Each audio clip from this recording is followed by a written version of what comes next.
Hello again. You're back to Elder Scrolls: The Betrayal of the Second Era, and this time is the third day, so the last session of the game. So it's the last part of the campaign.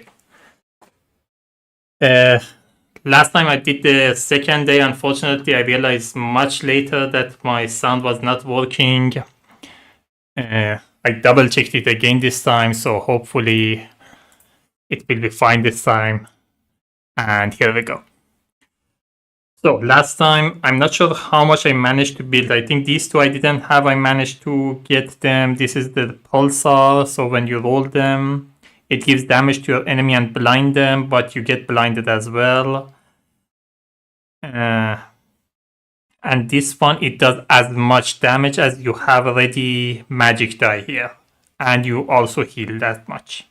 Usually it's like a strong die, especially if you're like at the end of the game and you don't have that much chance and you want to do a lot of damage.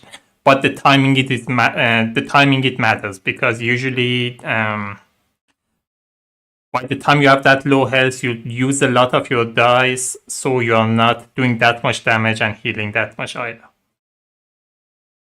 I think I also got this last time. I didn't have it, so when you roll it, if a level 1 or 5 enemy is defeated, you can bring it as ally.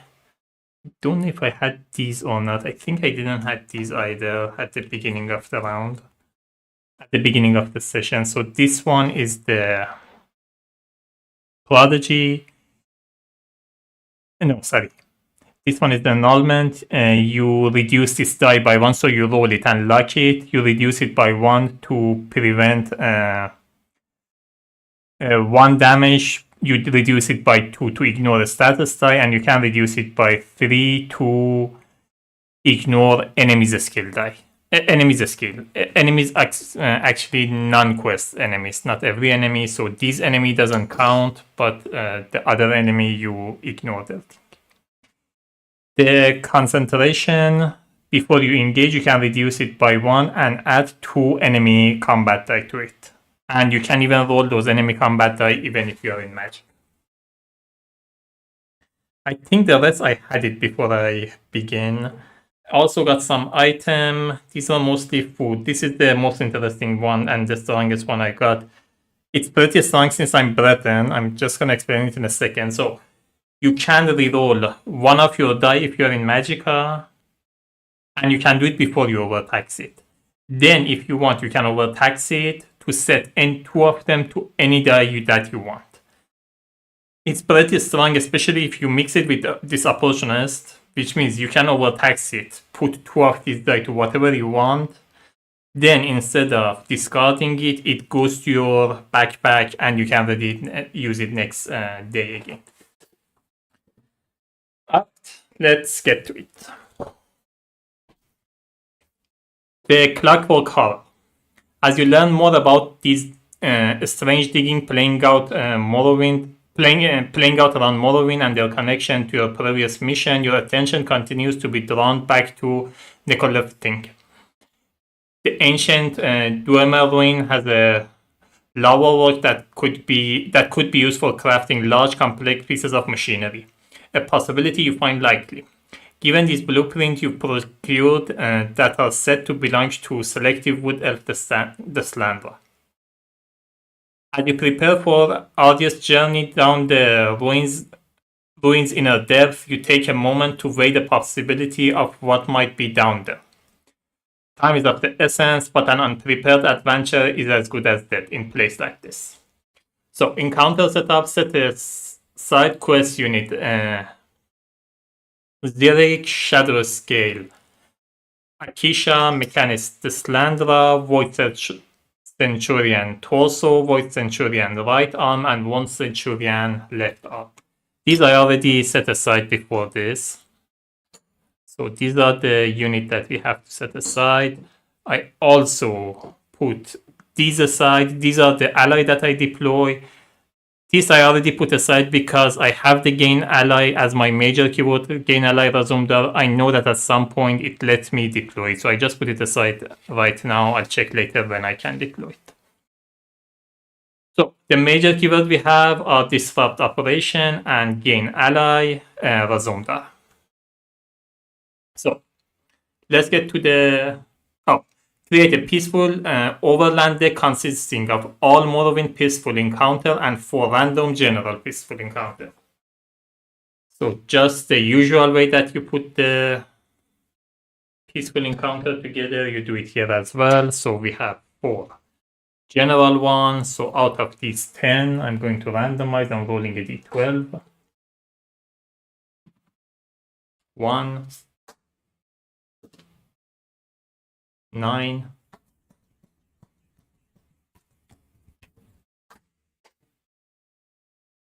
'Gonna roll a d8, 8, and 2.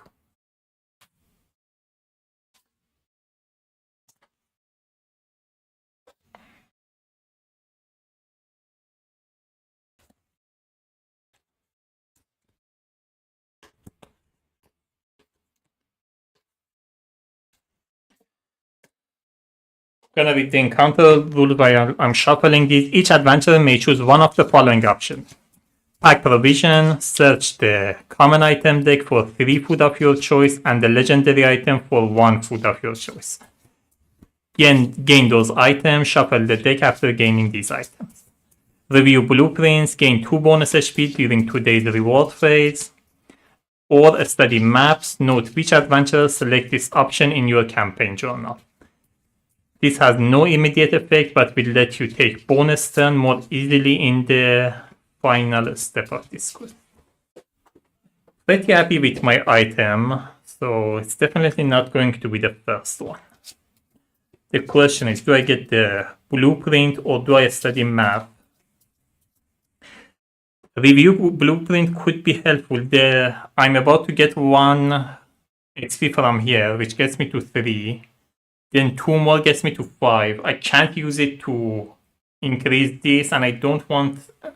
I'm pretty heavy with my dice and stat as well, so I don't want to use it there, which means if I get the 2, it's going to turn to 2 tenacity, which is not bad. The only thing is the study of the map would also be helpful. I also looked ahead and saw the next map is here. I already set up the map. You're not supposed to, it's kind of cheating, you're not supposed to see what's next, but I played this scenario I think at least twice, so I knew what was ahead anyway, so I just checked it and put it here to reduce the downtime during the stream. Anyway, so what am I doing?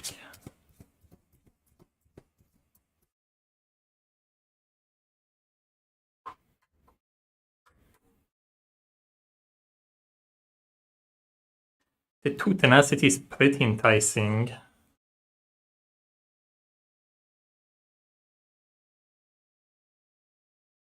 Can just start the game at the beginning of my turn, just deploy this already. But there's a good chance that I am going to get 1 tenacity in my first turn anyway. I can just deploy this. It's not that big of a deal.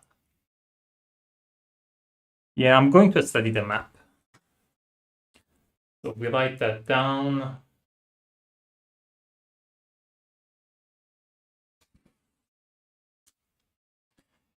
If multiple adventurers get it, you have to write which adventurer got a study map. In this case, I'm playing solo, doesn't matter. But it says here, note which adventurer does the study map. But I get 1. Oh, I had to look the keyword as well. Don't think it would have mattered.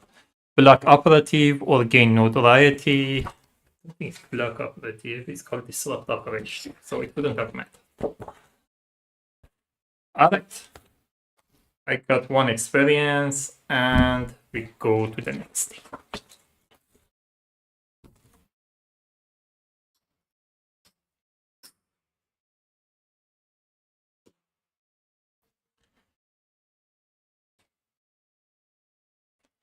Day 2.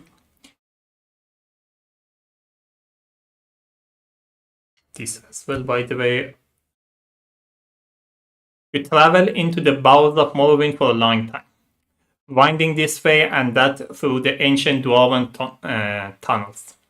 You're just about to give yourself up for lost when you come upon a large cavern. You see the woman you know to be the Slanderer near the center of the rocky clearing, tinkering with something you can't immediately identify, something big. You listen in as she speaks to her assembled acolytes. Soon my soldier of voids, our work on this artifact of Dwemer will be complete, she says. You have toiled long and hard to gather the pieces to turn this ancient centurion into a truly formidable creature. And I christened it with Void Centurion in your honor. Once it is fully operational, no one will be able to stand against us as we purge magic from Neon for good. We could storm the gate of oblivion and close it with our bare hands. A cheer erupts from the crowd. You suspect the Slander might be over-promising somewhat, but you know enough to realize that someone had better destroy this construct before it does something all of Tamriel will regret. So, encounter setup. Setup Nucleftine dungeon using end of session difficulty EP. I'm playing an expert difficulty, so it's going to be 37 for one player. Deploy quest unit Void Centurion Torso to Hex A.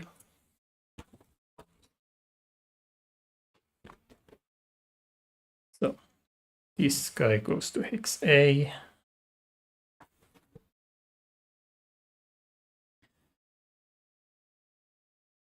Centurion right arm to Hex B. Oops.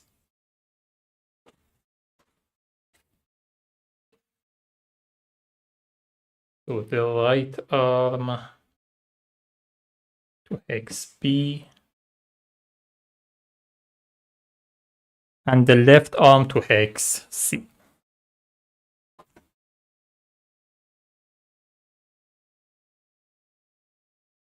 Quest unit Mechanist Slandra to Hex D.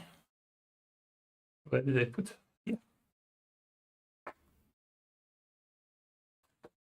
Sorry, I have to take a 5 minutes break.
Alright, sorry about that. We're back. Place all of those. Place a cash chip under each Void Centurion unit and place a quest unit, Shadow Scale Akisha with 0 HP underneath Void Centurion torso above the cache.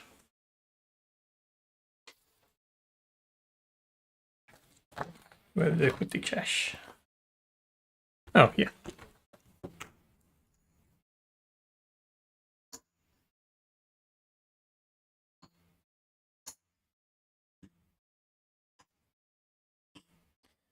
This guy goes here without any.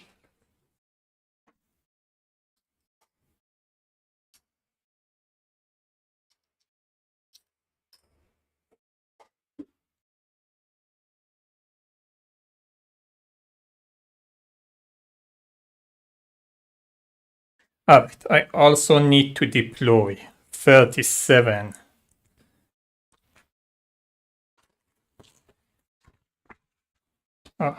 point of enemy pool. We have 20. These, by the way, are already sorted up before here, so we have a level 20 unit here. Oh, this is level 1. A level 20 unit here.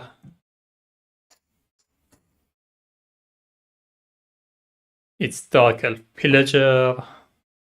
Comes with 6 health. I'm gonna talk about its abilities in a second. We have a level 10 unit here.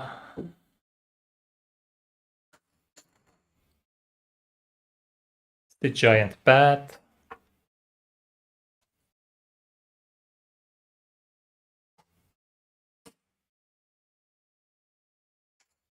Then we have 1 level 5 and 2 level 1.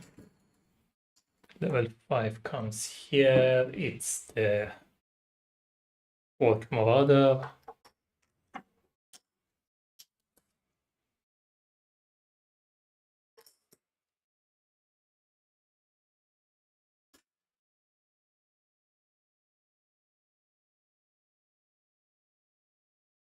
And we have 2 level 1s. One comes here and one comes here. Clean up here a little.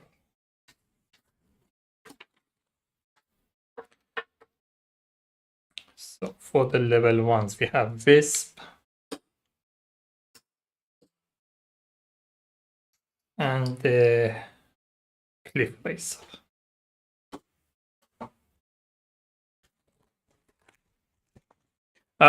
Encounter. Shadow Scale Acacia moved with Void Centurion torso and does not take turn until the Void Centurion torso is defeated. After the Centurion torso is defeated, Shadow Scale Acacia heals to full HP and gain additional HP equal to the number of players makes it health stat. When a Void Centurion moves, all caches in its stacks move with it. A Void Centurion unit can only be defeated if it has 0 cache underneath it prior to taking damage.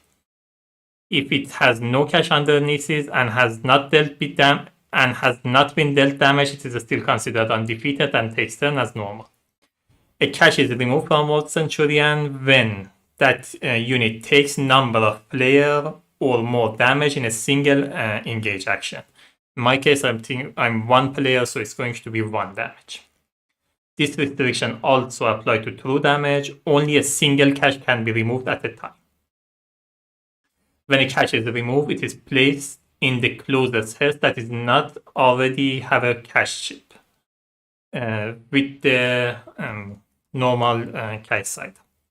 If any Void Centurion moves onto a cache, the cache becomes part of that unit chip stack. Caches in a Void Centurion chip stack are still considered to be caches for all of game effect.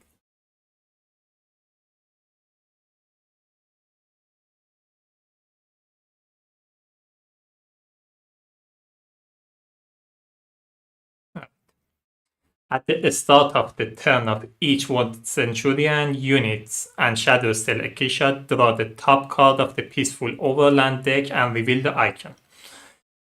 That unit resolves the following effect based on the icon. If no card remains in Peaceful Overland deck, shuffle the discard and reset the deck. If playing on Apprentice difficulty, you may draw 2 and choose 1 to resolve. So for this sign, for this unit, for this turn, the unit's combat stat is increased by number of players. For this sign, for this turn, this unit gains the quest unit skill Burn. If it already has Burn, it triggers it twice.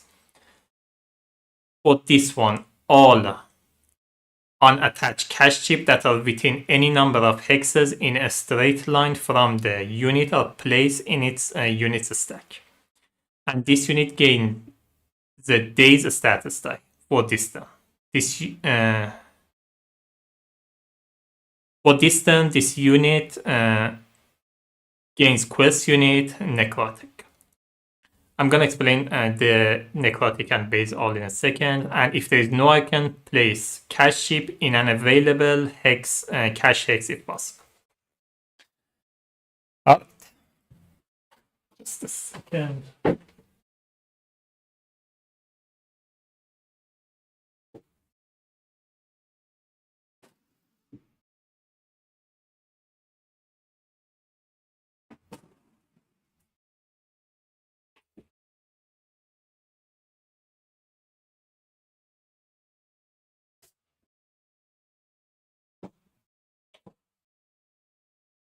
So I think it is clear. Let me put these away for now. I'll get them if I need.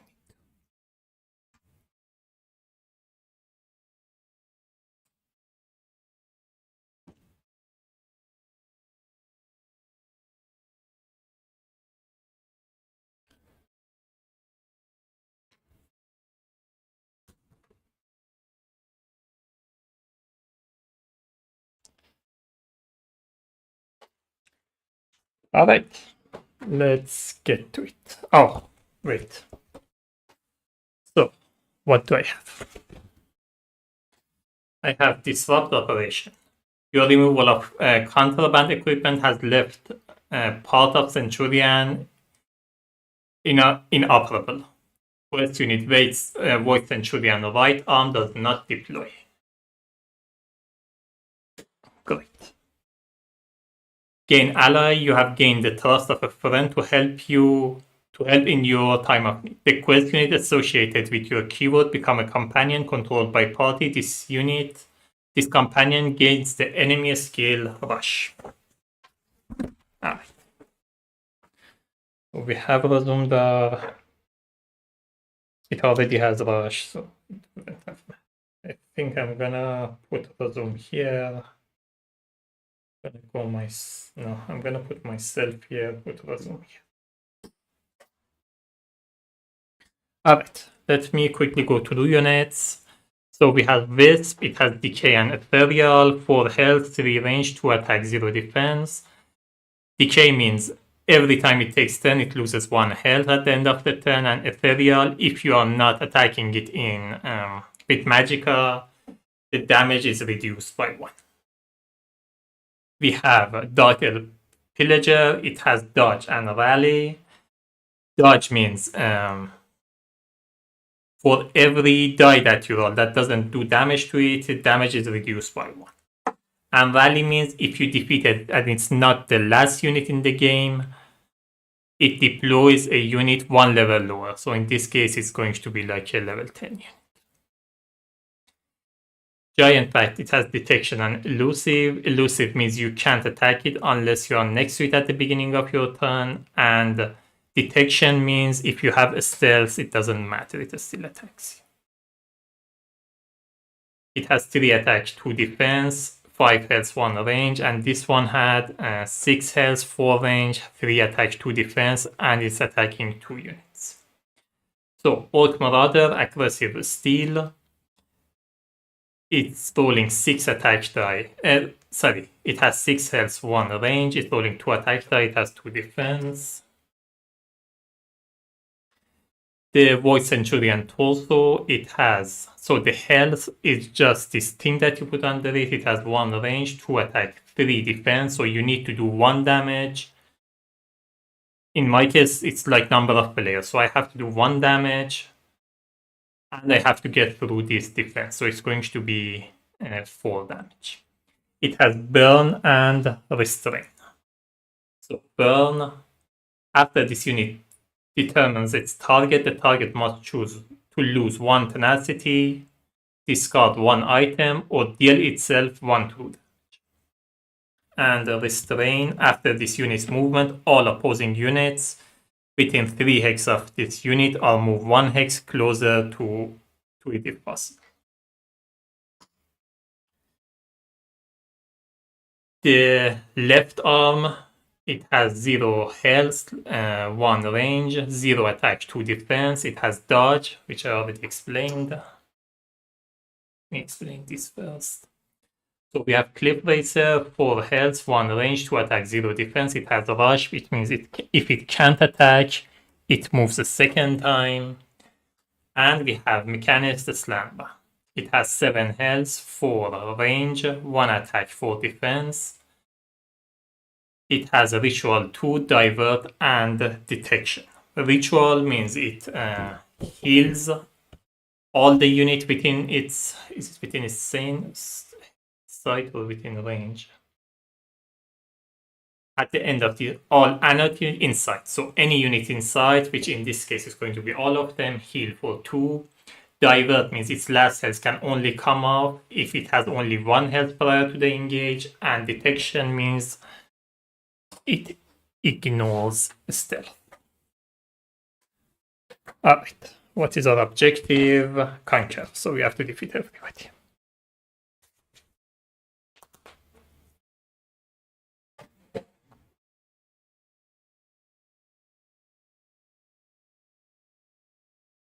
I have 5 range from here. 1, 2, 3, 4, 5. Which means I can stand here and still attack these 2.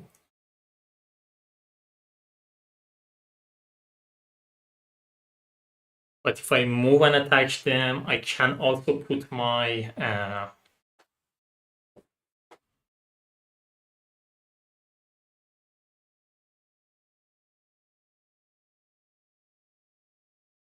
units out there.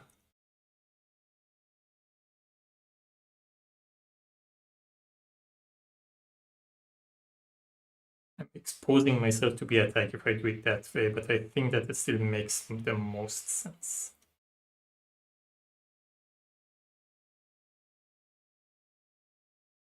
Right. We go to round 1. I'm moving 1, 2. I'm rolling these 2 dice. And I'm attacking this one.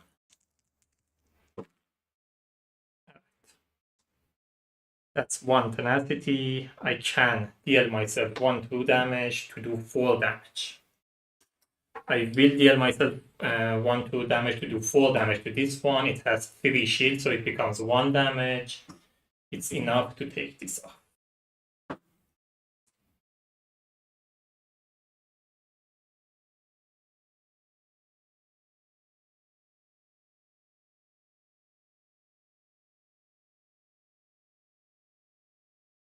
I'm going to engage again.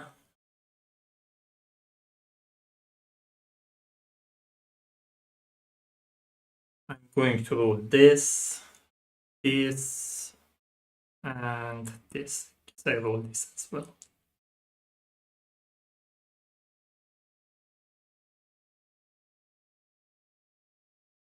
None of them has target, so I don't have to declare target. I just rolled.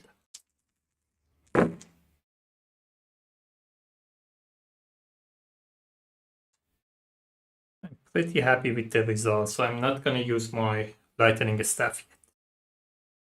This I'm going to keep at 7. I'm going to talk in a second what I do with it. With this, I can change the result of 1 die. I'm going to change the result of this die. I'm going to put it to 3. I'm going to lock it here. This one gets drained. And I can deploy the clan fear.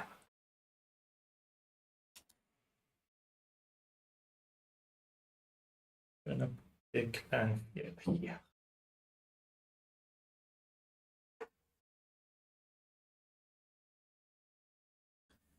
With this one, I'm going to destroy this, doing 7 damage to a unit within 2 range. I'm going to do 4 to this one, so it has 3 shield, with 4 is enough to defeat it, so this one is defeated. And I'm going to 3 to this one. It had 2 shield, with 3 the chip comes off.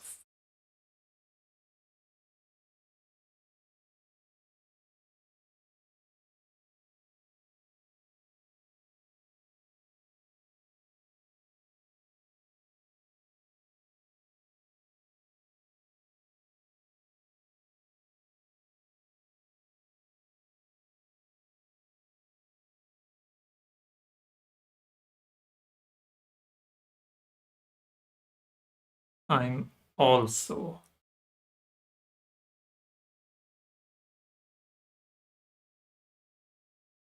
I'm good for now. I wanted to roll this as well. Actually, I should have rolled it with those. I had 5 magic. I should have rolled 1 more.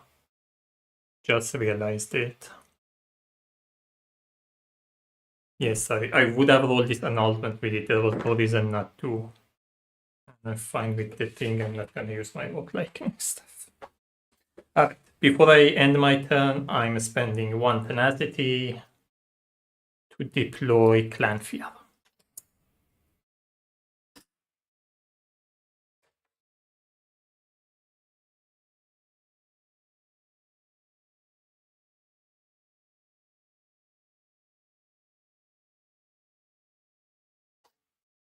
Alright, my ally go. So, Razumdar moves. Let me do with this one first. So with this one, I'm taking this one down. It can move 3 extra spaces and roll 3 extra attack die. I'm not gonna move, I'm just gonna roll the 3 extra attack dice. So I'm rolling.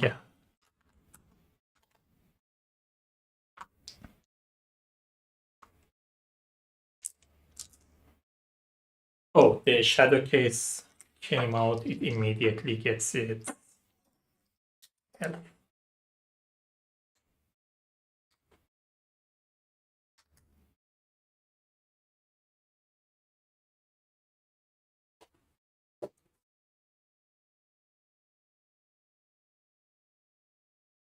Actually, I would have done it for this one. I think it makes more sense.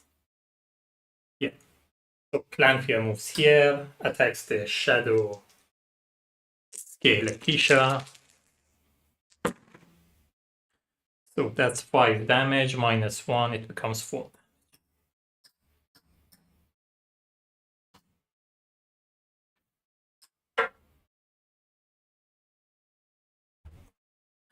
I'm gonna reduce it once more. For Clanfear, it moves 1, 2. It rolls 2 extra attack die against the left arm. So it's rolling 4 attack die.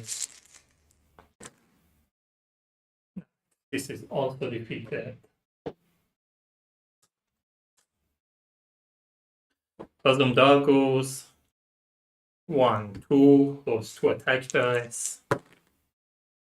2 damage because of ethereal becomes 1.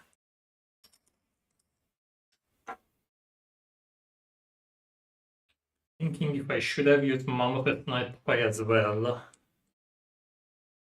Right now I roll the dice, I have more information, but I should have used it. But it's fine. Alright, we go to enemy's turn. So the quest unit first. This one is rolling 1 attack die. 1 damage. Oh, I should have checked the targets first. Its range is 4. 1, 2, 3, 4. It could have only attacked these 2. This one has 1 shield. This one gets 1 damage. Ritual 2, everybody inside heals 2. This is the only one. Oh, both of them heal 2. So this one heals 2, this one heals 1.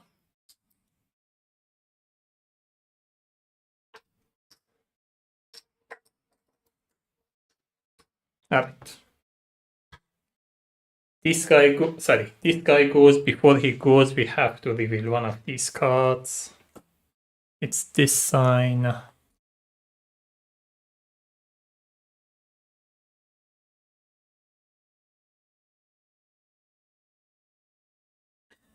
All unattached cash ship that are within any number of hexes in a straight line from this unit are placed under its unit's stack under the straight line. All of these 3 are. Oh, that one as well. Was unfortunate.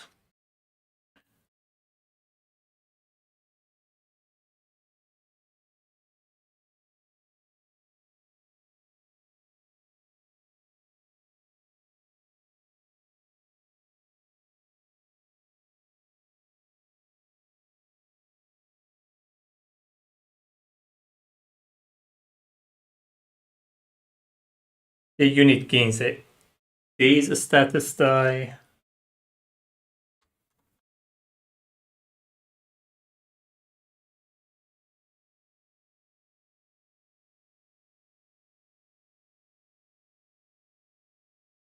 And necrotic. What is necrotic?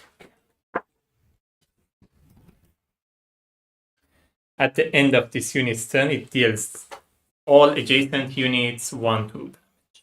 Okay. I don't know how does this work under him. When there is a cash ship under him, does it work the same way, or does it just count as health?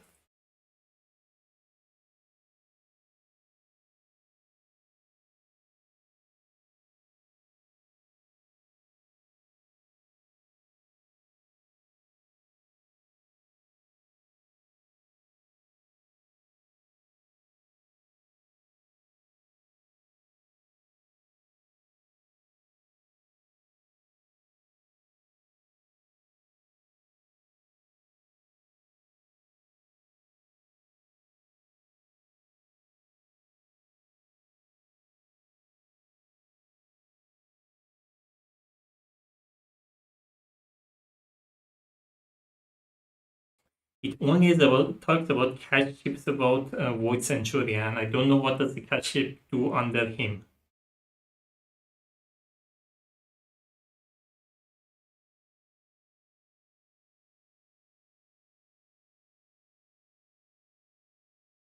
I'm not sure. I'm gonna treat it as health. Don't know if I'm playing it right or not. Now it takes its turn. It's rolling 2 attack dice. That's 2 damage. It becomes 1. It also has True Strike, which means if it only rolled 1, it becomes true damage. Let me read it. Yeah, if it only rolled 1, it becomes true damage. It didn't roll on you. It also has Necrotic, which means at the end of its turn, it does 1 damage. Right. This one goes, it doesn't need to move. It rolls 3 attack dice, attacking the strongest one, which is me and Rozom. That's 3 damage.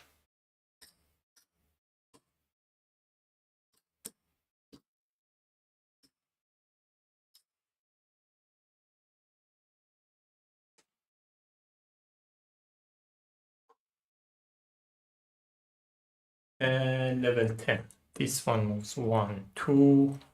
Then level 5 moves 1, 2. 1, 2. This one is attacking the weakest one, which is Razum. Razum does this.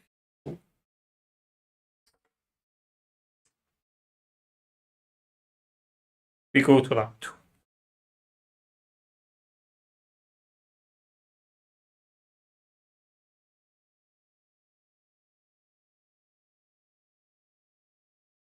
Could have taken this one down to ignore one of the damage. Yeah, I would have done that to one of them. Alright, beginning of my turn, I'm recovering these.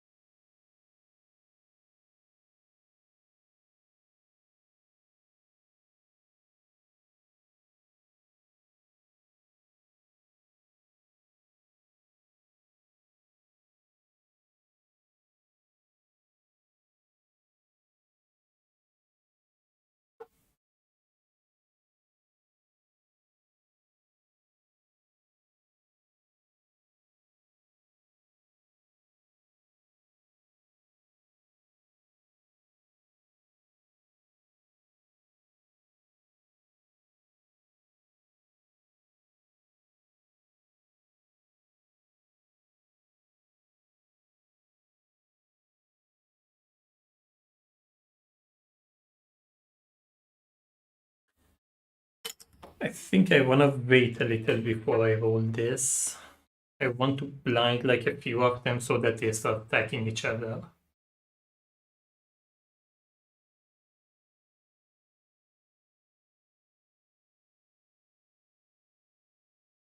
Actually, I would have taken the damage. I would have kept this at 4.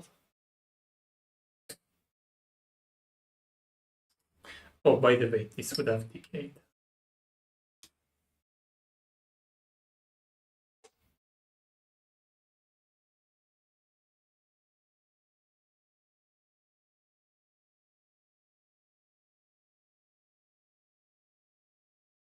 Oh, this one moved here. Did I attack with it or didn't I?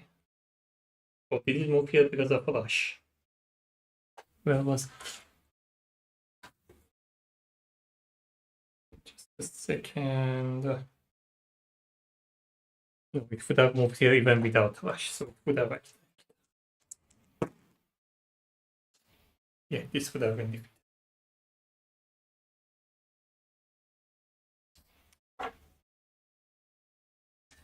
Alright.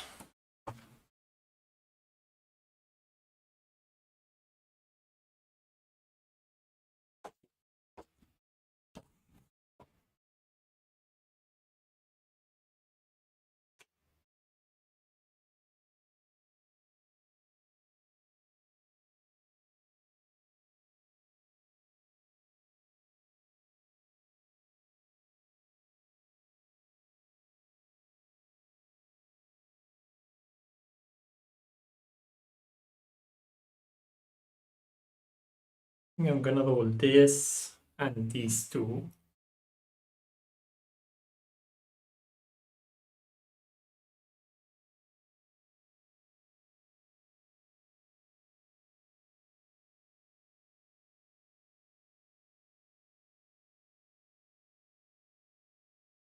To roll this with it.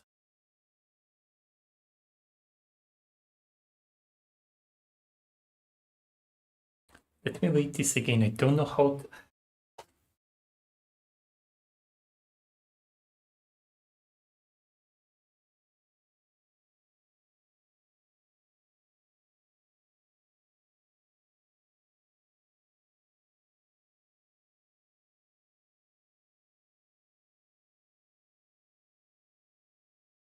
I don't think it does anything. The way I read it, only for the voice centurion it has its effect. No effect on the shattered scale. By the way, this stays without comment.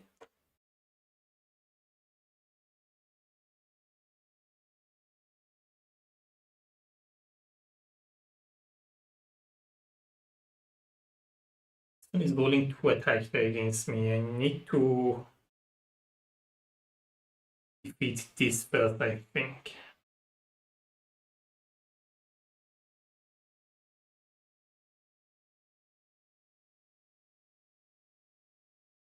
Then let these two move a little closer to me. And blind them, let them attack each other.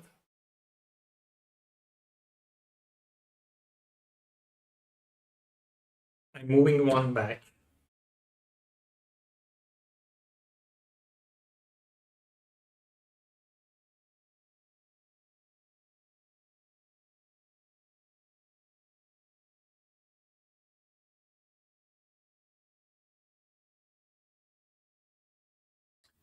Put this back for now. I'm going to roll this to...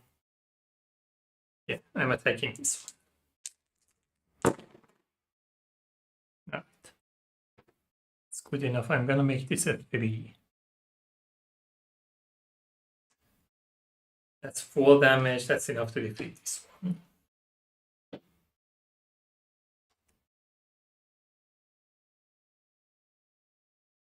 With this, I already made this one a 3.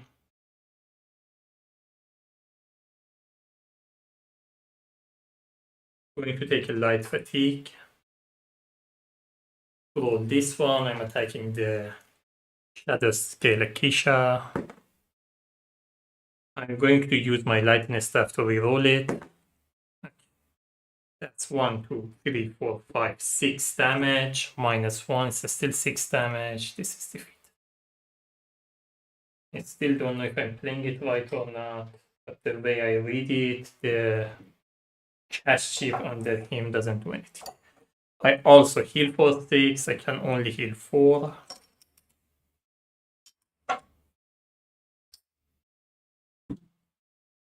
And this is drained.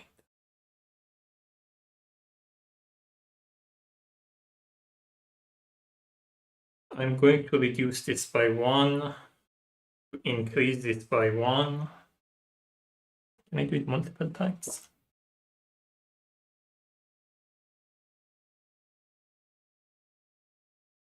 Doesn't say anything. I guess I can, but let's keep it.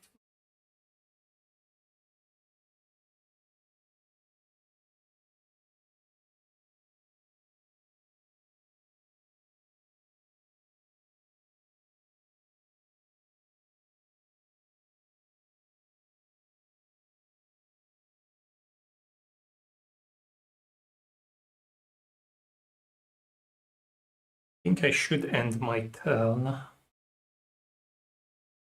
This one is going to kill this one. I mean, most of them will start moving toward me. This one moves 1, 2. This one moves here. This one moves here. They all end up next to each other. Can use to let them attack each other.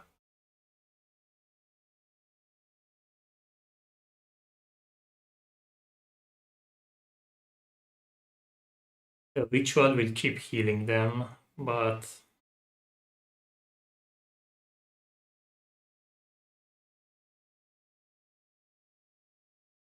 and I need to stand a little closer to attack the Slanderer.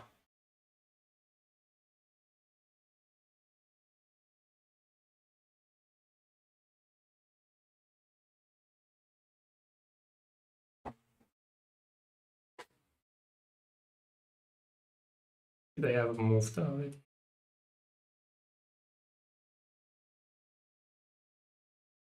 If I move now, the bat will attack me if I move here. Bat can attack me, that guy will get close to me. Oh, that guy can also attack. I don't think I want to move right now.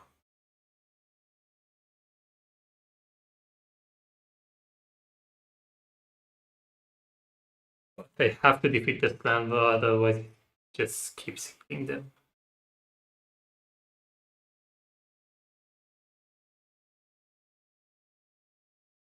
I think I stop now. I'll figure it out.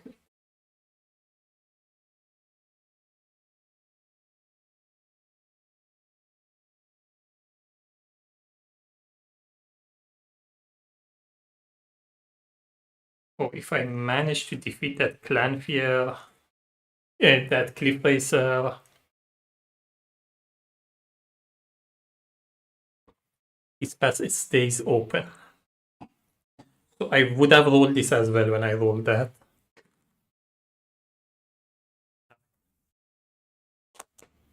That's nice.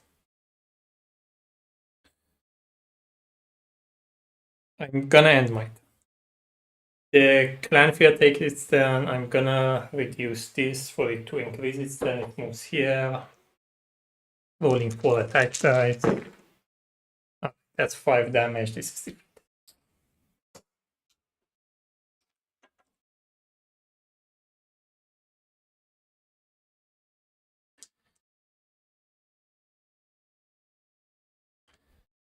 The slander goes, it heals other with Pearl, they're all at the same health.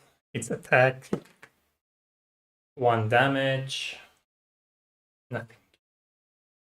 This one goes rolling 3 attack dice, attacking both of us, 1 damage. That one's still not defeated. That messed it up. I should have moved here and attacked it. Alright. The giant bat moves 1, 2. Rolls 3 attack dice. Still not defeated. This one moves 1, 2. 2 damage. It's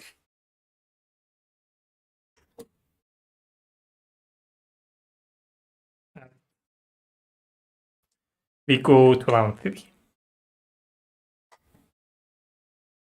I'm reducing this by 1 to add my magicka to my stamina for movement. So I have 7 movement. I'm moving 1, 2, 3, 4, 5.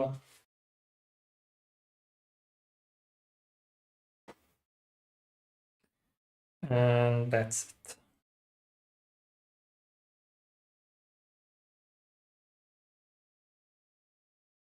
Oh, I should have recovered this.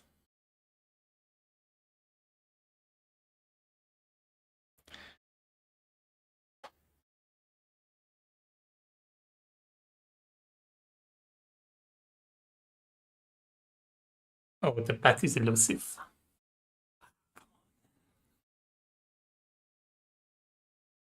My plan was to roll this against the bat, make all of them blind. That way they would have attacked each other. Let me see. Can I still target it and not give it damage? What is elusive?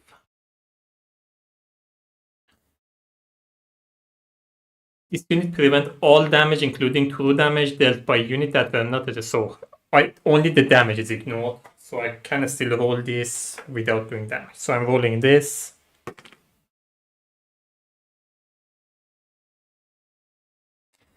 Deal 2 true damage to your target and 1 true damage to each unit adjacent to it. This one doesn't get any damage because of the elusive.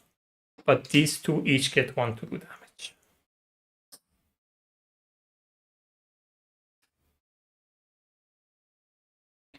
All units that take damage from this skill then gain a blind status. Say, oh, this still doesn't have blind status. Amazing. Fine. Then in that case, I would have stayed here. Gonna see in a second. Alright.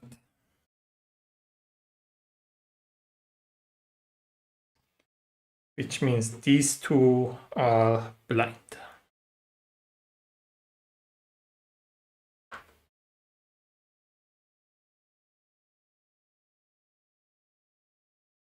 Now I'm rolling. These two I'm engaging again, so I have to take this, and this.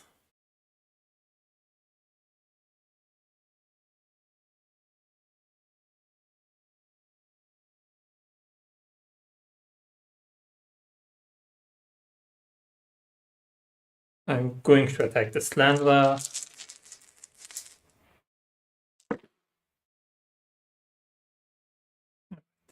This is fine.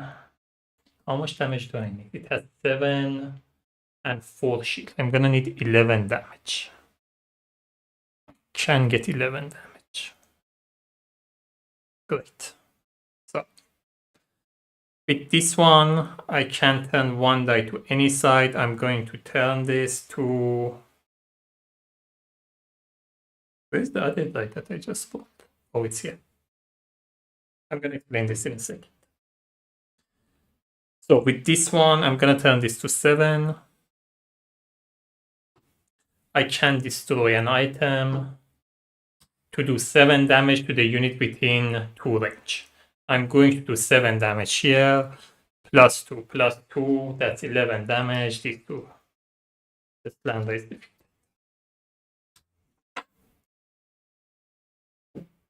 Oh, she has divert.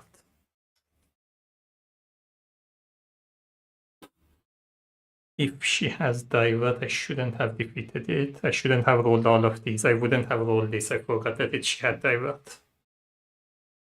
I would have rolled this instead.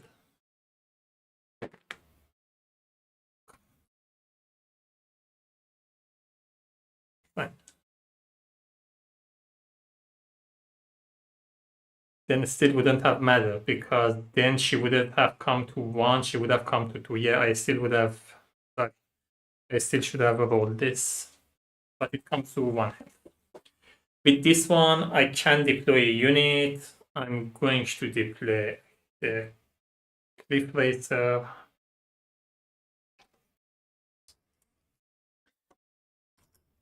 This gets drained. I'm just going to use it right now as a reminder, but it will get drained.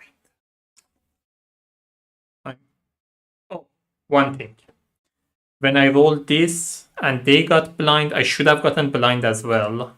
I forgot about that. I would have reduced this by 2 to ignore that status die, but I should have gotten a blind. Now I'm reducing this by 2, which means this is exhausted as well. To increase this by 2, this becomes a 3.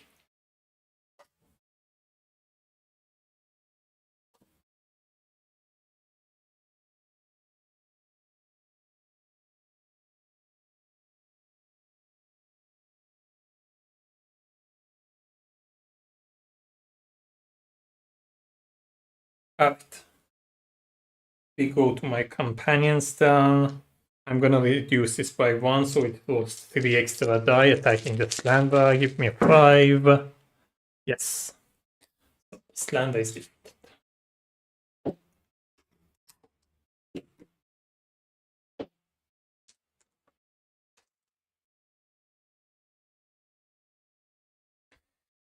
We go to enemies, and this one is blind, so it just attack whoever next to it. It doesn't matter who is next to it. So it's gonna attack the bat. 3 damage minus 2 becomes 1.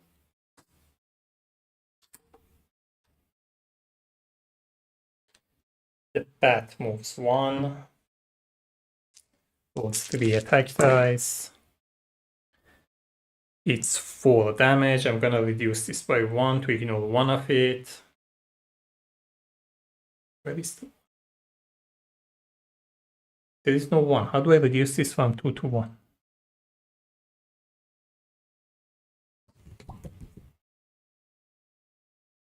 Reduce this die by 1 to prevent 1 to damage. Then there is no 1. Where do I go from 2?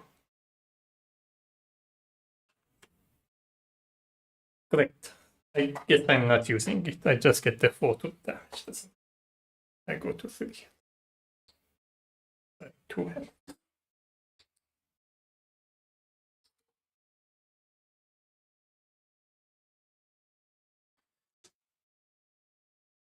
This one goes again. It's blind, it just attack whoever next to it. 3 damage becomes.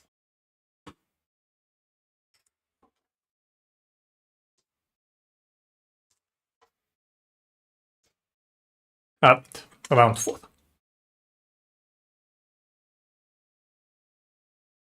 Recovering these.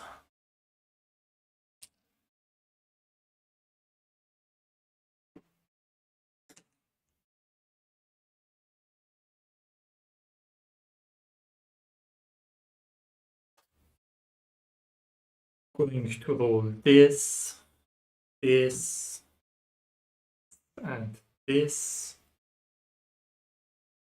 So I can roll Pulsar again.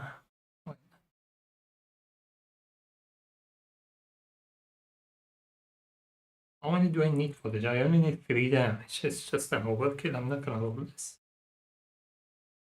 I'm going to attack the giant bat.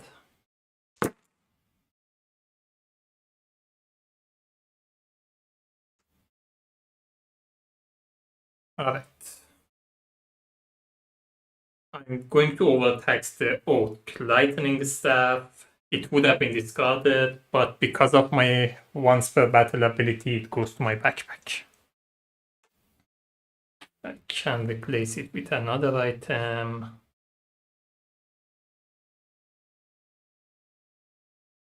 Gonna get Panacea of Health. So with that, I can place 2 die to any number I want. I'm gonna place this to 3. I'm going to place this to 2. Which means with this, I can change 2 die to any die I want. I'm gonna change this to 7. I'm gonna change this to this one. So I'm going to destroy this. Which means with it, I can do 2 damage, 7 damage to the units up to 2 away, and this is 4 damage. So it gets 4 damage minus 2, so 2 damage. And out of this 7, I'm gonna give 1 of it to it. This is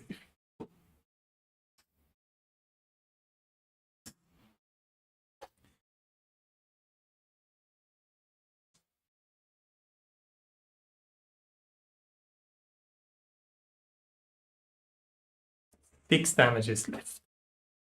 I'm going to give 4 of that 6 damage to the orc. It becomes 2 damage.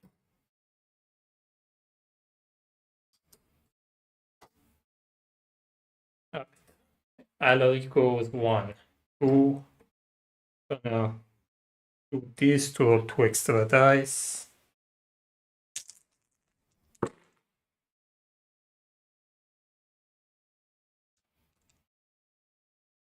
That's 5 damage. Minus 2. This one is also oh. No, this one is blind. It's fine. Realized I should have healed, but this one is blind.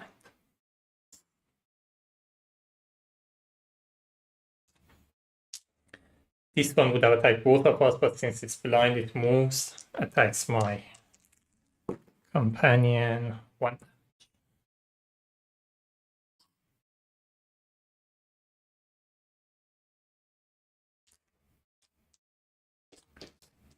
Go to round 5.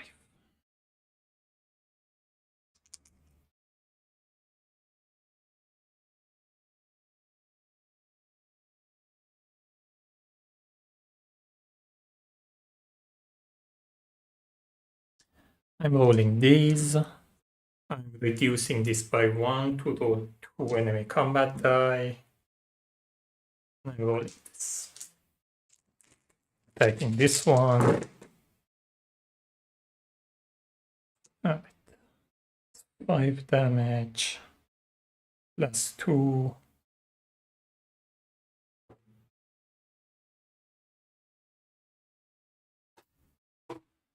Let me see if I don't need it. I'm going to keep it this way.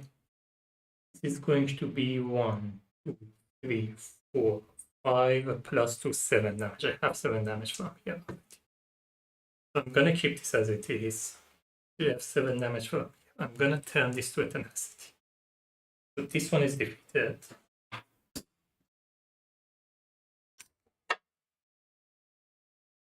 I'm going to get 1 true damage. Get 4 tenacity. I'm going to get 1 more tenacity from here. I get 5 tenacity. These are all exhausted. As well, because the battle ends. These are before I end my turn, I would have used the Panacea of Hell. Roll a d6 and heal that much. 4.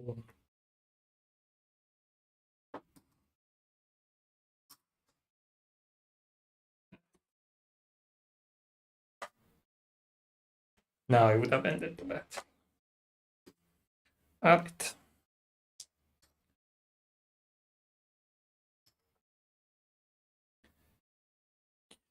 These dice back.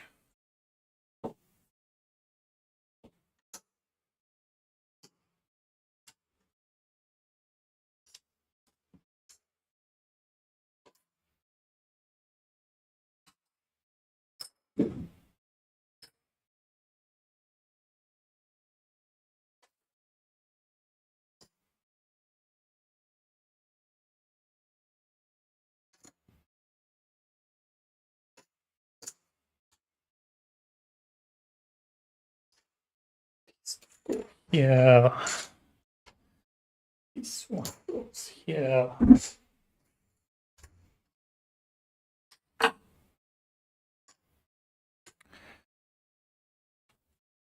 Right. We get 3 experience. I think the only thing makes sense is just increasing this. I don't see the point of anything else. I am going to rest. I'm going to discard this card to rest. So I heal 1. And I can get 1 die back. I'm gonna get this die.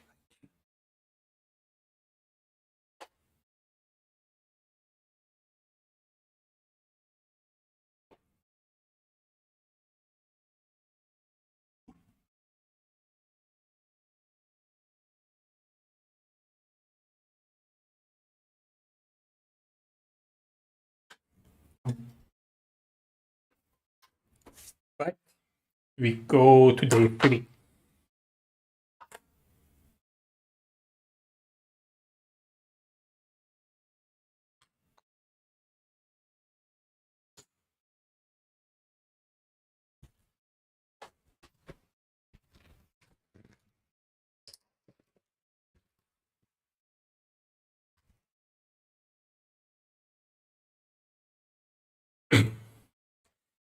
You've defeated the Slander and reduced the Void Centurion to rubble, but you don't have time to celebrate.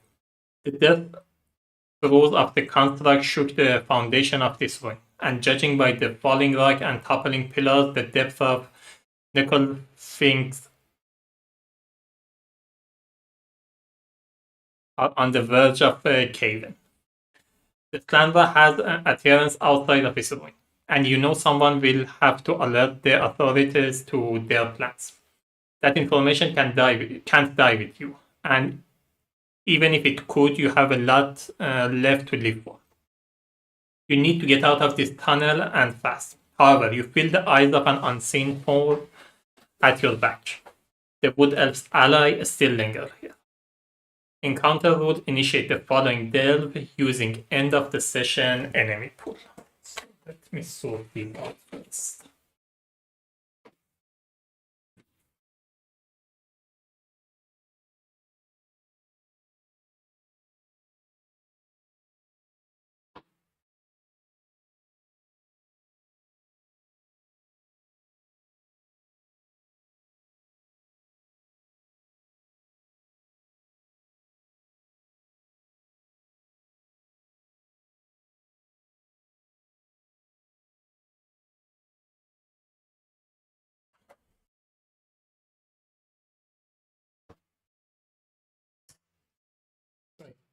Yes, these don't matter anymore. I'm just gonna put them here.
Definitely putting this here. What do we have here? Both speak discard this item, then each adventurer may gain over fatigue to heal to full HP. I can remove up to 3 fatigue from here, so it's not that bad. Reaching poison, deal 1 to damage to targetable enemy. If this defeats the enemy, you may gain 1 light fatigue to repeat it. I think I'm gonna change this with the tunic.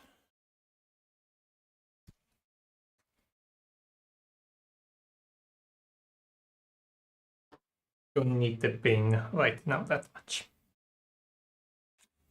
Alright, What's the delve rule?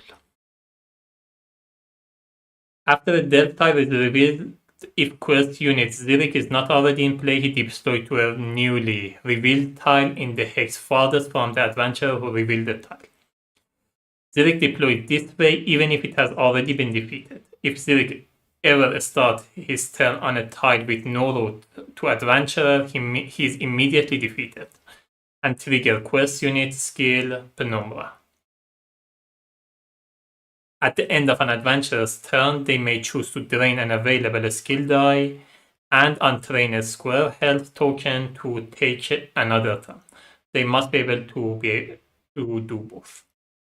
This may be done multiple times per round. If the adventurer chooses to study the map in day one, they only need to fulfill one of these two requirements. I did study the map, so I should do one of those to what was I saying?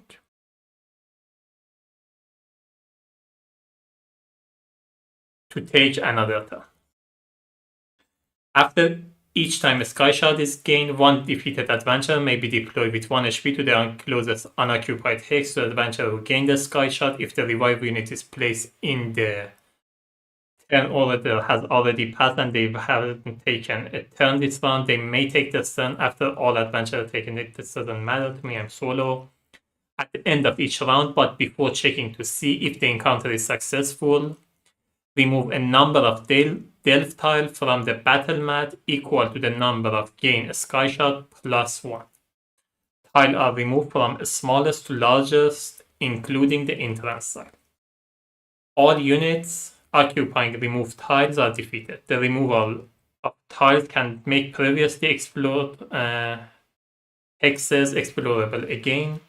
This encounter is successful at the end of a round in which all adventurers are occupying the same delve tile and have gained at least number of players plus 2 sky shard.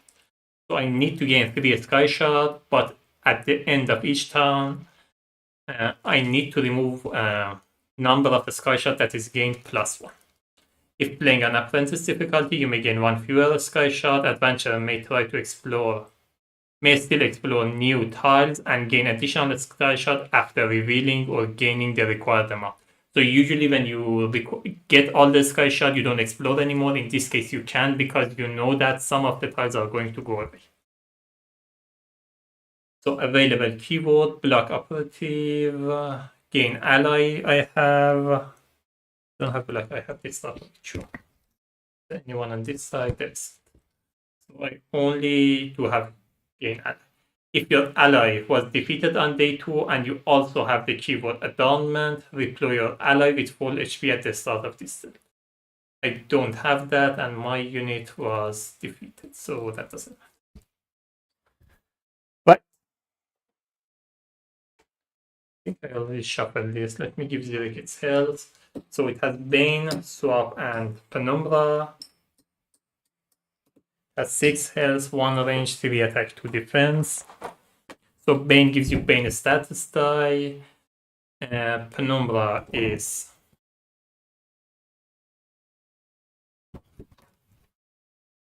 after this unit is defeated, it replaces the weakest allied non-quest unit and assume that unit's HP and status die.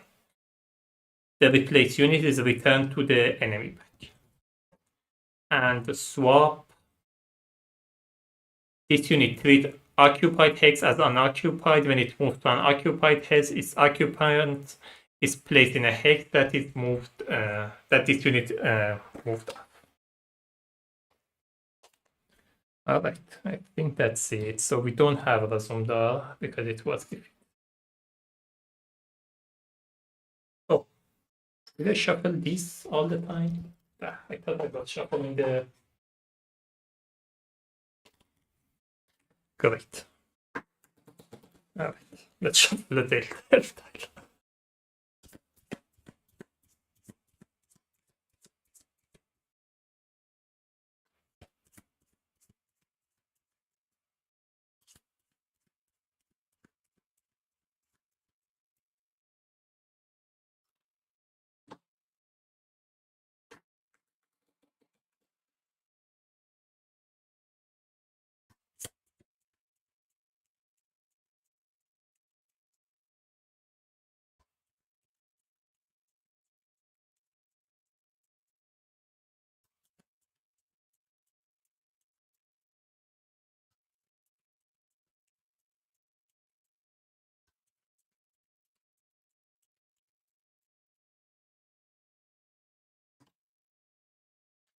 Alright, beginning of my turn, I'm getting this dice back.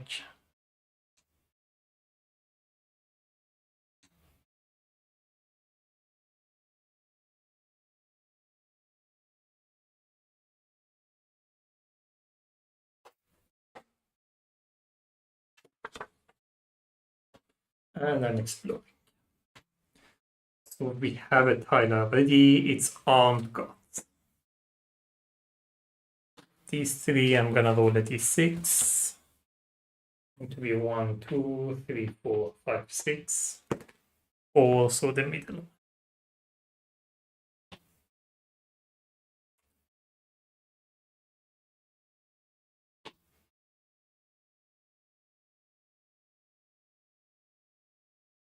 Like this.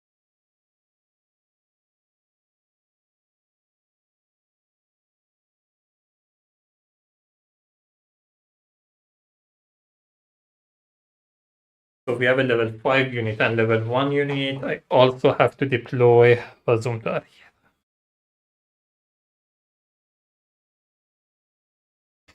Level 5 unit is North Marauder.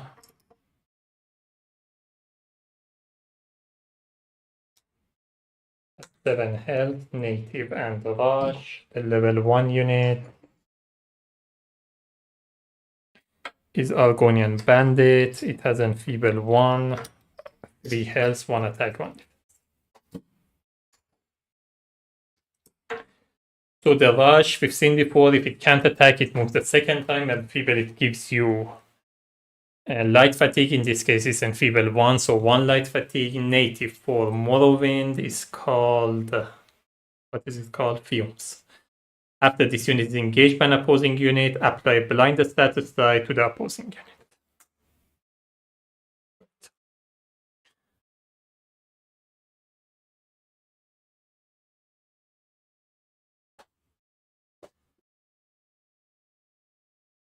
All right.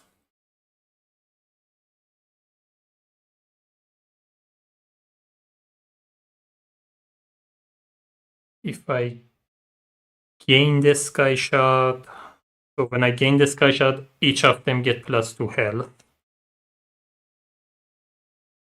And the strongest unit has to be removed. I'm thinking of defeating as much as I can. Then I can just drain this die, take one more turn.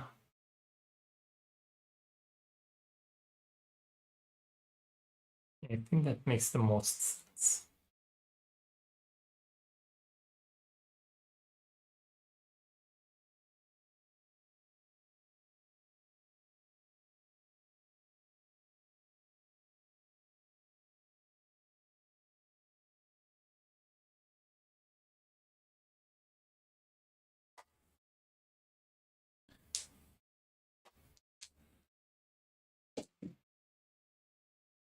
Gonna roll these, this,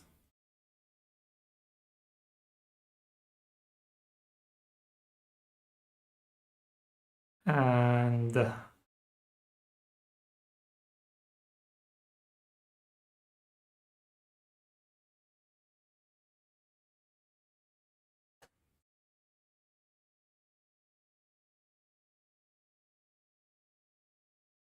I'm gonna roll this.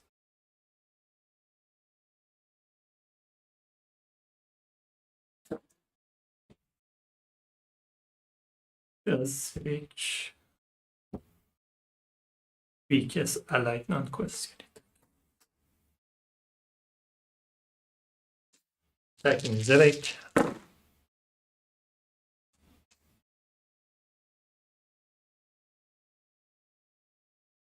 How many do I need for Zerek? That is 7, 9. I'm going to need 8. So that's good enough. This one, I'm going to use it to put this to a 3.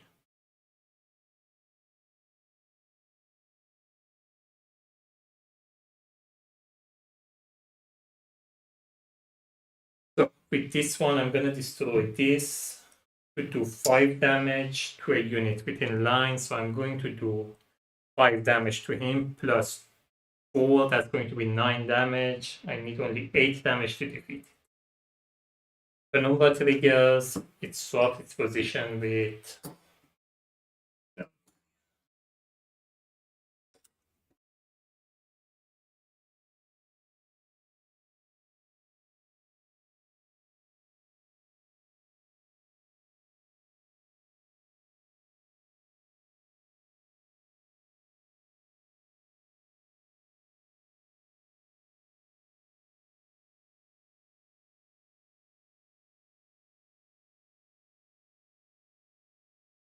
I'm going to engage again.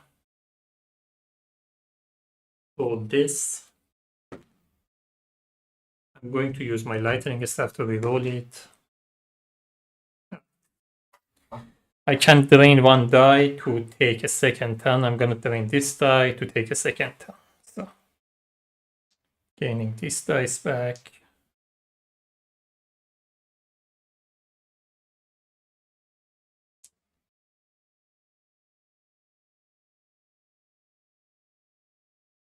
So, I'm reducing this by 1 to use my magic of a stamina for movement. So I can move 7. I'm moving 1, 2, exploring here.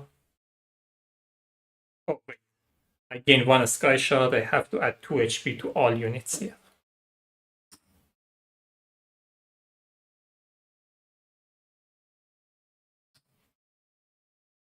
Right. So we have the dungeon cache. When we build 5, gain 5 tenacity. Oh, I already have 5 tenacity.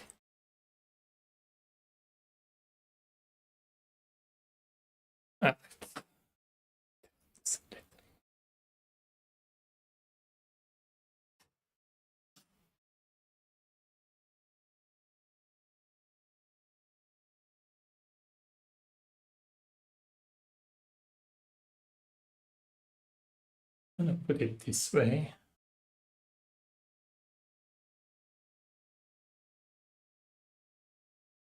Yeah.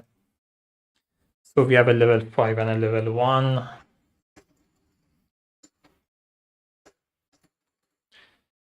The level 5 is going to be Cliff Strider, that's Disrupt and Native.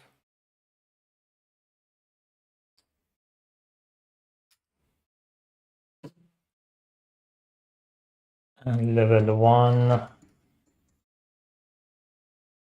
is the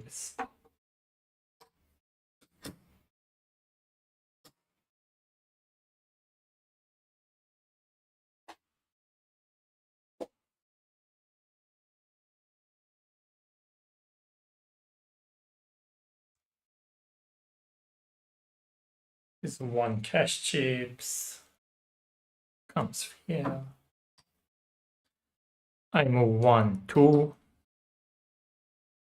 So 1 plus when I gain the sky shot, make a lockpick check on the top card of the normal items. If unsuccessful, distribute number of player to damage among the adventurer and place yourself in an unoccupied hex on the entrance tile if possible. Regardless of success, cycle the lockpick card to the bottom of the deck. So I need a 3, 4, 5. I have a 3. I have 2 more attempts. 4 and a 3. An attempt again. That worked.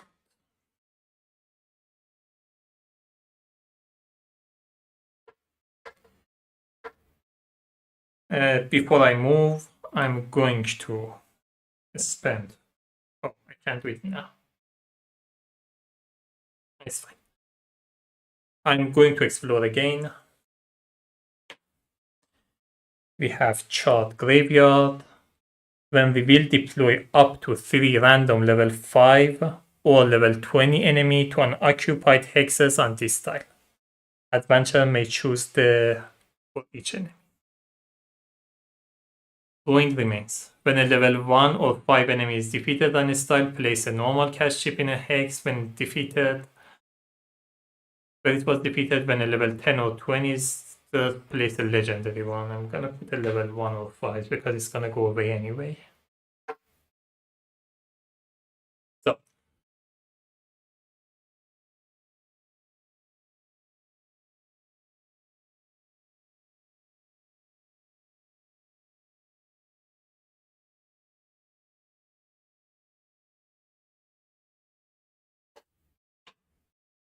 gonna roll a d6.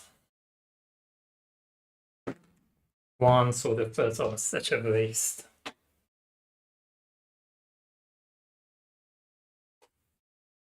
The title wouldn't have any enemy anyway. Now it's gonna get these enemy. So I have to deploy 3 level 5 enemies here.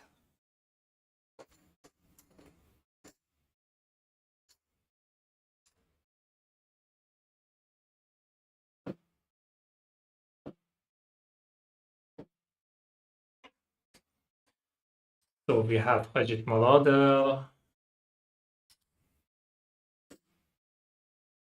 High Elf Marauder,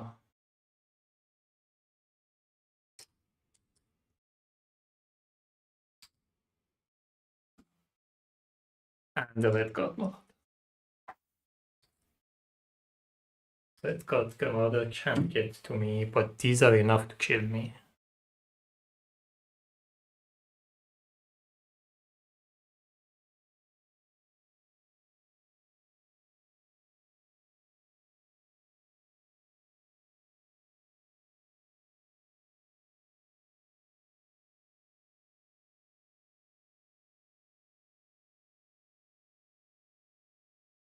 I'm going to spend 5 tenacity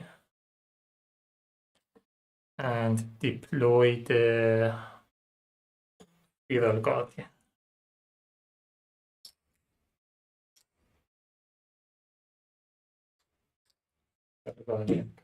Yeah.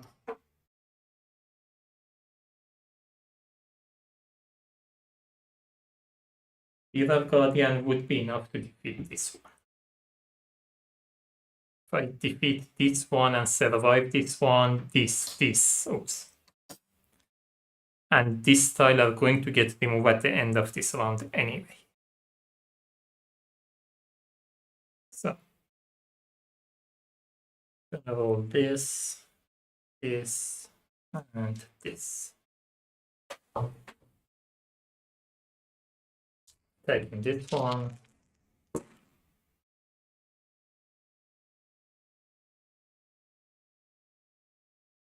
Not a great roll. I'm thinking if I already overtax my lightning staff, let me use it to reroll 1 die first. So I'm gonna use it to reroll 1 die first. Right. That's a 5. How much do I need to defeat it? I need 6 to defeat this one. Yeah, with this one, I'm gonna turn this to a 2.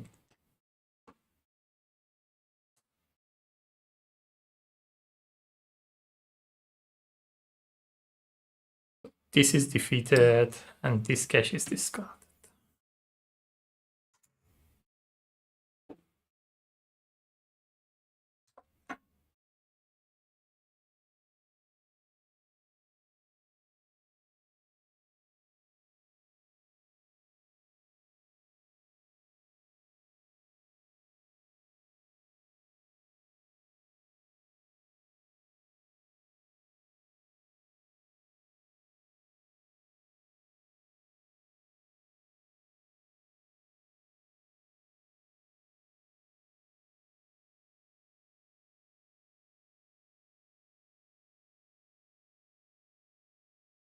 I'm going to discard the Mammoth Snot Pie.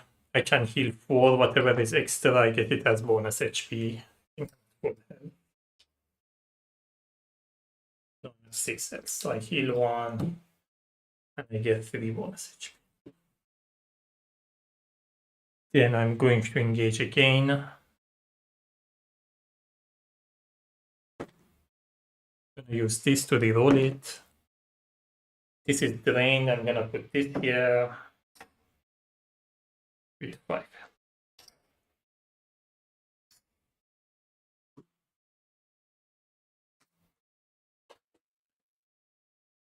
Alright, I think I'm gonna end my turn. My Fear of Guardian goes, it's attacking the Wisp. I'm gonna reduce it by 1, so that it rolls 3 extra dice. Come on.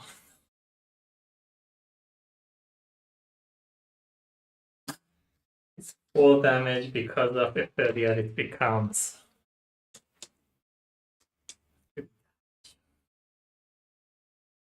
Actually, I had 1 damage extra from here. I didn't apply it. I should have applied this damage to this. I would have applied it here. Because I had 7 damage, I needed 6 only for this one. So it would have had 3 health.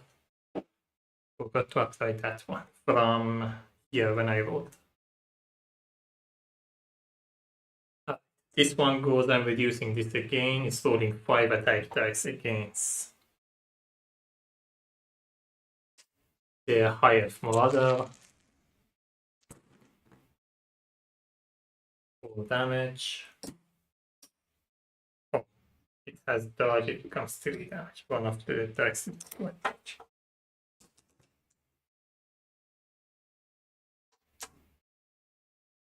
Alright, we go to enemies. Quest unit first. This moves here.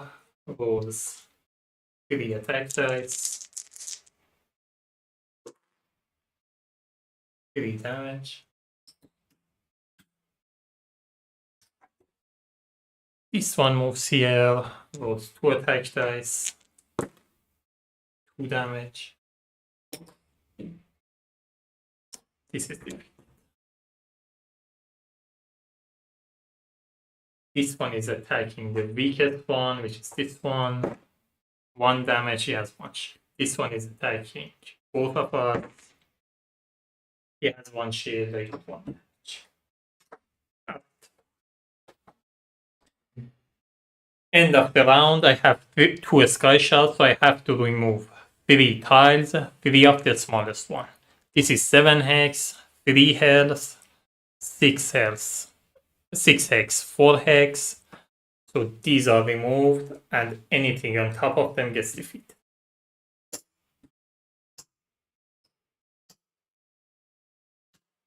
There is no unit left, so the number doesn't trigger, it just moves out.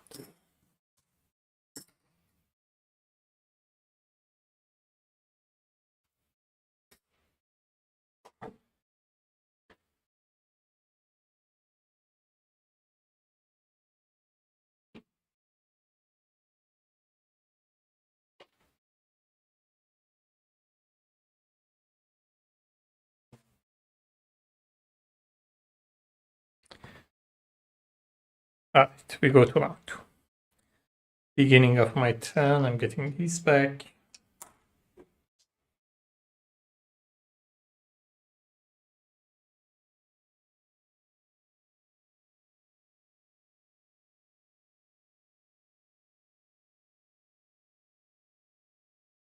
Oh, when I took the damage, it should have come from my bonus HP, not my. Right. I'm going to explore. It is the last sky shard, it's the armory. So we have these 2, I'm rolling a d6.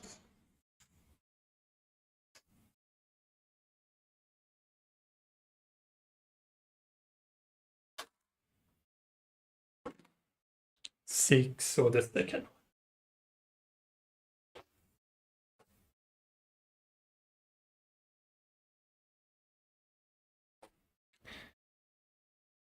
So when we will either discard and draw a new one, or you are dealt 2 true damage and will be dealt 2 true damage, I don't care.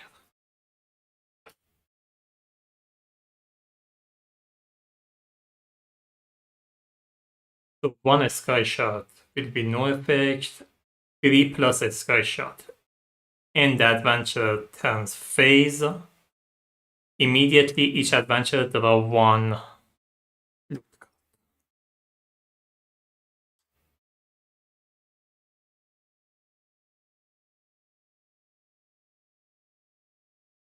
Right. So we have a level 5 unit and a level 1 unit.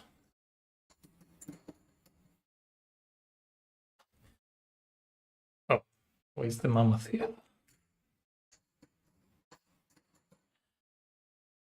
Level 5 unit is the Orc Marauder.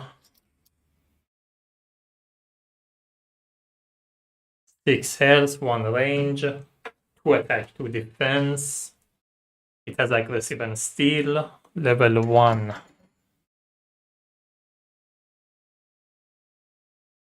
Is a script. 3 health, 1 range, 2 attack, 1 defense. And it has a recover, which means it heals up to the number of player at the end of its round. This guy also comes back with 6 health, Bane, Penumbra, and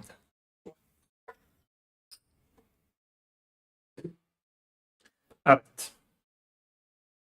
I'm going to exhaust this to have 1 extra movement, which means I have 7 movement. I'm going to move 1, 2, explore here. It's the deserted hovel. We have 3 here, 4, so the second. No enemies here, but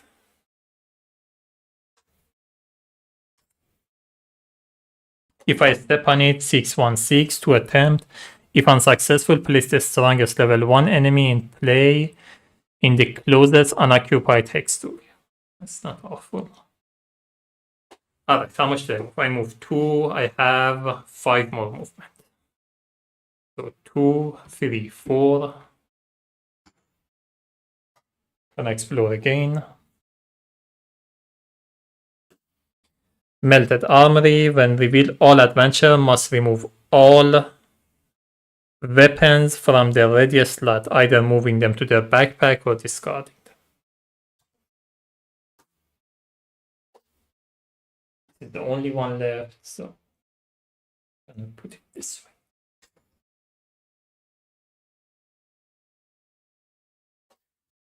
We have 2 level 1s.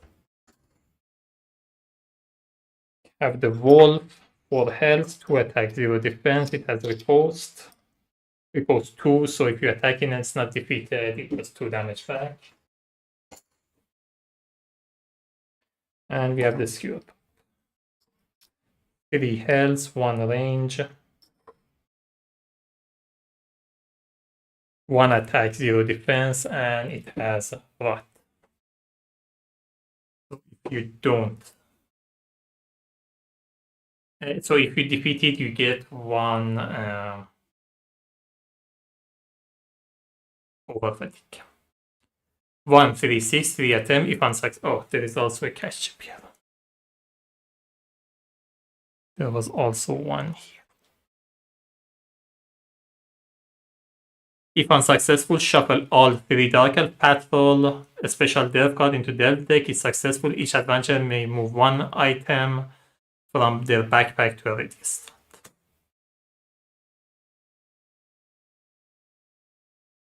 I did 4 movement, I have 3 movements left, which means I can come here and explore again. Or I can play it safe, come here, explore again. Which ends my turn, then I drain it, I take another turn. Come here, explore again. At the end of the round, 4 tile has to be removed, so I will have 4 tile, I just have to survive the round. Which I think I can. So yes, I think I just play safe. So I'm going to move 1, 2, 3.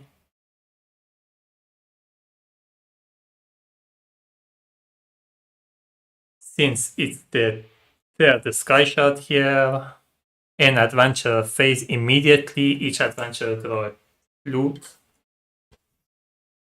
We have Druid Knucklebone. During town encounter, shuffle this item to the deck and draw a legend.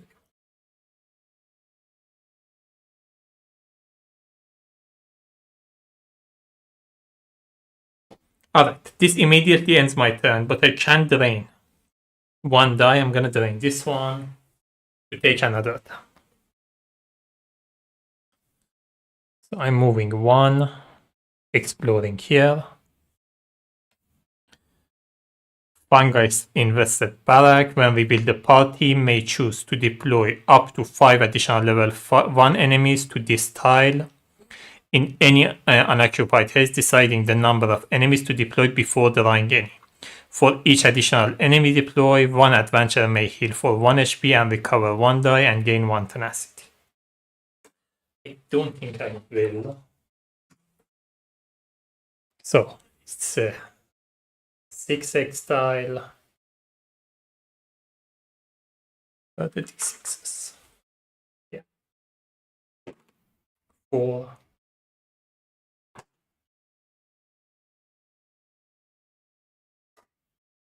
So we only have one level 1 enemy, which is Guar. It has Colossal. I have only one attack die, so its health is reduced. It's increased by 1.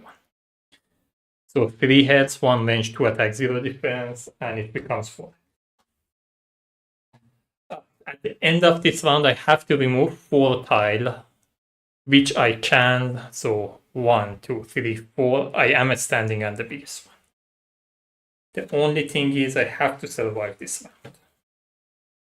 So let's see what I'm doing.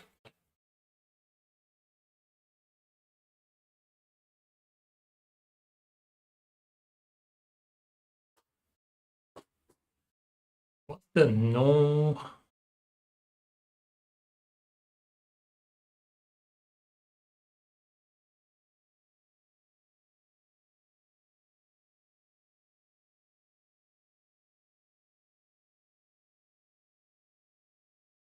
Adventure takes phase immediately. Okay, there is no cash chip here. What about here? There is also no cash chip here. Alright.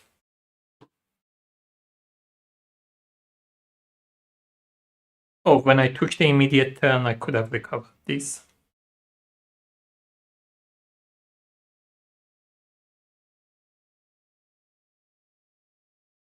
I'm going to roll this one, and this one. You know what?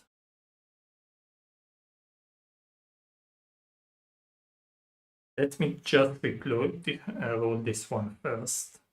How much do I need for that? It's gonna come back anyway. There is no point. Yeah, I think I just want to survive the deck. Here's what I'm doing. I'm just rolling this one and this. I'm attacking the Ultimate. I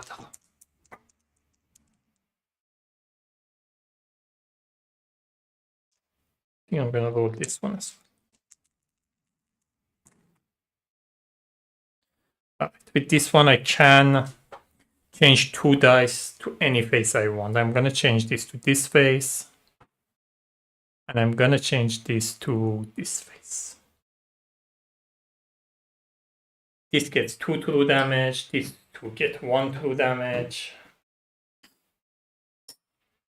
and they get blind. The Lyric is the question it can't get any status die, the other 2 get blind.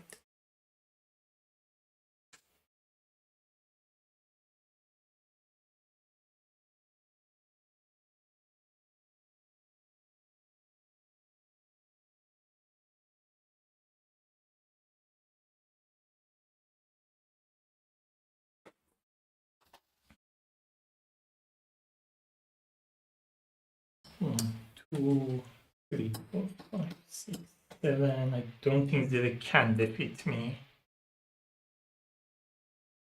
But I think I want to roll this anyway.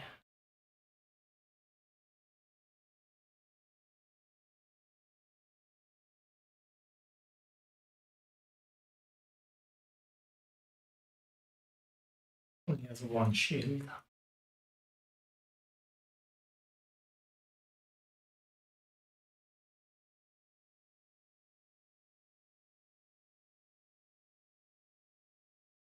I'm going to discard Roast Beak. Heal to full HP. Heal 2 more health chip. And gain an over fatigue.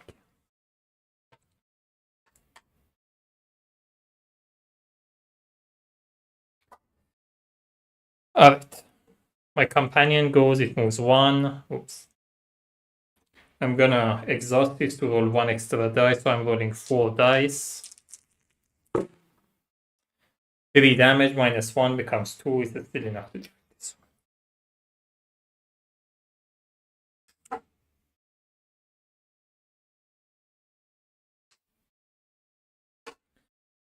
Zirik goes, rolls 3 attack dice. 2 damage. I reduce 1 of it from here. 1 damage. And I gain a Bane status die. I'm gonna... Oh, I forgot again to get a blind status die. I should have gained a blind status die. When I use Pulsar, I also gain a blind status. Now I reduce this by the 2 to not gain the Bane status die, and that's it. This guy is blind, so it doesn't move next to me, it just attacks whoever is next to him. 3 damage, he has 2 shield, becomes 1. One moves 1, 2. Moves 1, 2. Moves 1, 2. End of the round. This tile is removed. This tile is removed. This tile is removed. This tile is removed. So, I have the 3 sky shot and I survive even after the tiles are removed, and that's the end of the depth. So, that's it. Let's go to epilogue.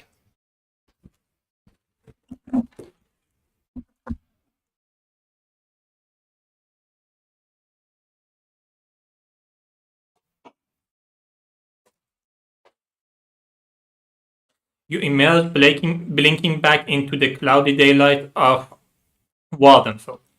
The Slander, her construct, and much of her army lie deep underground. You shudder to think how close you were to joining them. As you head out to Vivek City to let the...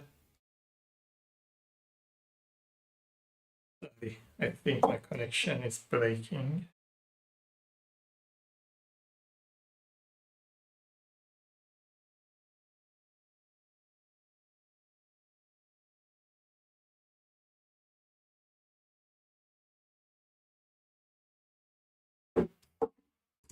Just a second.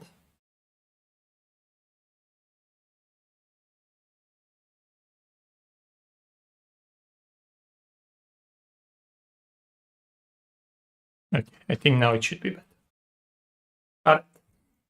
You emerge blinking back into cloudy daylight of Warden. Cloudy daylight of Warden. The Slander, her construct, and much of her army lie deep underground. You shudder to think how close you were to joining them. As you head out to Vivek City to let the ordinators know about the struggles from the Slander's cult, you muse about the irony of Wood Elf's final fate. In a few hundred years, the amateur archaeologist could become the subject of a dig site herself. Alright, that's the end of Morrowind. So, we managed to destroy whatever the Slander was building and managed to get out of the delve, and that's the end of it.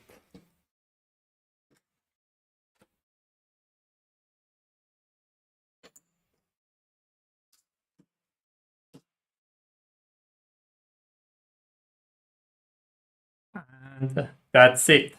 That was the Breton Warden in expert difficulty. So I did the first. Session. First session we did in Cyrodiil with Eyes of the Queen. Second session in Morrowind Eyes of the Queen, and this was the last session in Morrowind where we managed to destroy the Slandra's construction and defeat herself and emerge out of the delve.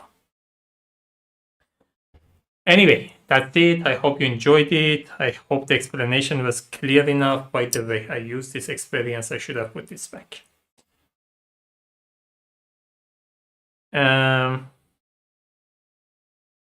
Yeah, so next stream of the Elder Scroll is going to be about in 4 weeks.